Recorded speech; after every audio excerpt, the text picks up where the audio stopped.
Остава хора, днес ще ви покажа как и откъде си инсталирате Hamachi и как се работи с него.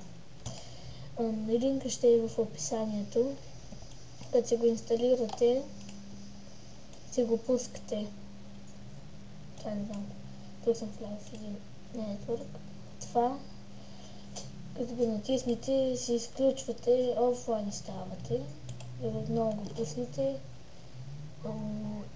Си пускате отново. Ако имате сервер с Hamachi, ако натиснете, така изключвате от тук. Трябва това да стане connected. Или не, забравя. Трябва да ви излезе името ви и сте го пуснали. Ако натиснете Create a New Network, това е вашия нетворк, да си направите нетворк. Например,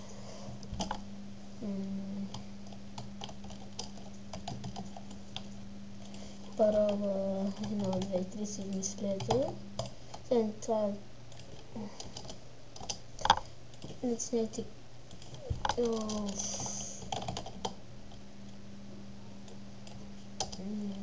2, 3,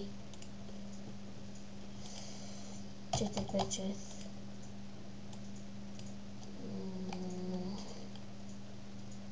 В Г Д Е Ж В Е Оф, не знам, пишете някакво име, парола, отново парола, натискате Create.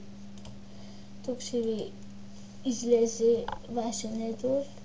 По този начин, аз не знам как се направя сервер с Hamachi, но ще гледам. По този начин, като го изключите и самия нетворк се изключва. Може, мисля, че е макс 5 човека. Ако натиснете Join Network, пишете, например, са ви пратили някакъв нетворк. Например, този ще вляза още един извинен киното. Паролата 1, 2, 3. Не знам как е името. Пишете име, парола, натиснете Join и влизате в неприятел нетворк.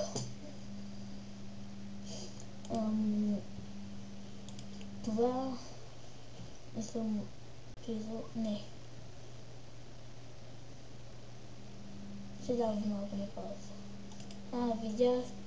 Тук влизате просто в този сайт и си влизате с име, имейл и парола. Това няма ви трябва. Help. За Hamachi. Някакви си там. Не знам, вие като си го инсталирате и ще гледате. Аз само искам да кажа гледате нетворк. Ако отидете на System, натиснете Hit, излизате просто от Hamachi-то. И това е. Чао, чао.